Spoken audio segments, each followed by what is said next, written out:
శ్రీమాత్రే నమః. ఈరోజు వచ్చేసి మనం వంకాయ ముక్కలు పాలు పోసుకుని వండుకుందామండి. ఇదో చూడండి, ముక్కలు వేస్తున్నాను, ఆనియన్స్ ముక్కలు వేసాను.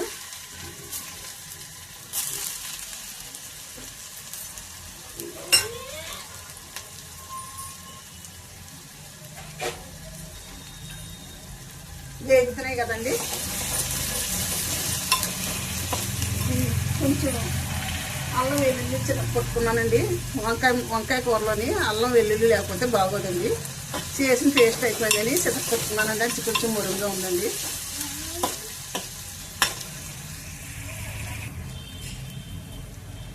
ఇదిగో చూడండి, 2 పచ్చిమిర్చి కూడా కట్ చేసుకుని వేసుకుందామండి. కట్ చేసాను. ఇప్పుడు వంకాయ ముక్కలు కూడా వేసుకుందామండి.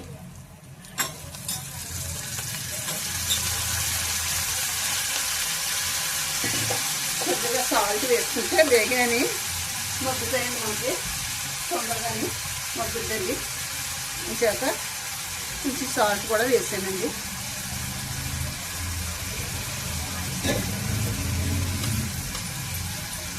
మనం పైకి కలుపుకుంటే మగ్గిపోతాయండి బేగాని.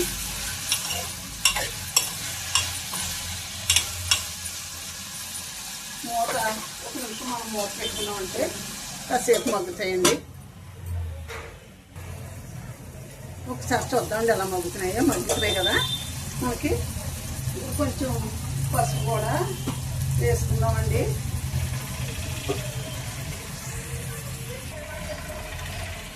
కొంచెం పసుపు వేసుకుందామండి. పసుపు వేసాం కదా. ఇప్పుడు ఉప్పు కూడా వేసుకుందాం. ఉప్పు వేసానండి ముందు. ఫస్ట్ కారం కూడా తక్కువ వేసుకుందామండి.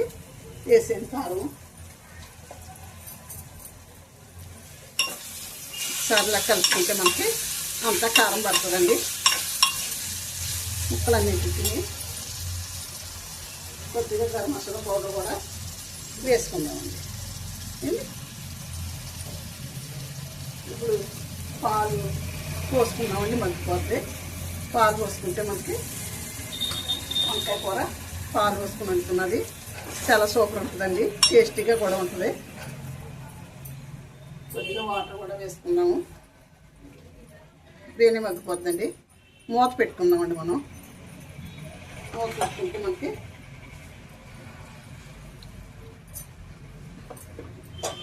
ముక్క వేగి మగ్గిపోద్దండి. మూత పెట్టుకుంటే ఒక్కసారి మూత తెచ్చుద్దామండి. అబ్బా, పాలు పోసుకుని వంకాయ కూర ఎంత బాగుందో చూడండి. చాలా బాగుంటుందండి, సూపర్ ఉంటుందండి. కర్రీ అయితేని తెల్లగా ఉంది. మీరు కూడా ఇలా ట్రై చేసి చూడండి. ఉప్పు కూడా సరిపోయిందమ్మా, చాలా సూపర్ వస్తుంది. ఒక 5 నిమిషాలు మూత పెట్టామంటే మనకి మగ్గిపోతుందమ్మా. చూద్దాం కర్రీ ఎలా ఉడుతుందో చూద్దామండి. దగ్గరికి వచ్చింది కర్రీ అయితేని. మనం ఒకసారి ఇలా కలుపుకుని చూస్తే బాగా దగ్గరికి వస్తుంది కదా. ముక్క కూడా మెత్తగా ఉడికిందండి. బాగుంది కూర. పాలు వేసుకున్న కూర కొంచెం తెల్లగా ఉంటుందండి. పాలు వేసుకుని వండుకుంటే చాలా బాగుంటుందండి. మీరు కూడా ఇలా ట్రై చేసి చూడండి ఎలా ఉంటుందని అనేది తెలుస్తుంది మీకు. చూడండి, ఉంటానండి. వీడియో ముగిస్తున్నాను. కట్టేసానండి. కర్రీ అయితేని ఉడికిపోయింది, చక్కగా ఉడికింది. చాలా సూపర్ ఉంటుందండి కర్రీ. సరే అండి, ఉంటానండి. శ్రీమాత్రే నమః. శ్రీమాత్రే నమః. శ్రీమాత్రే నమః.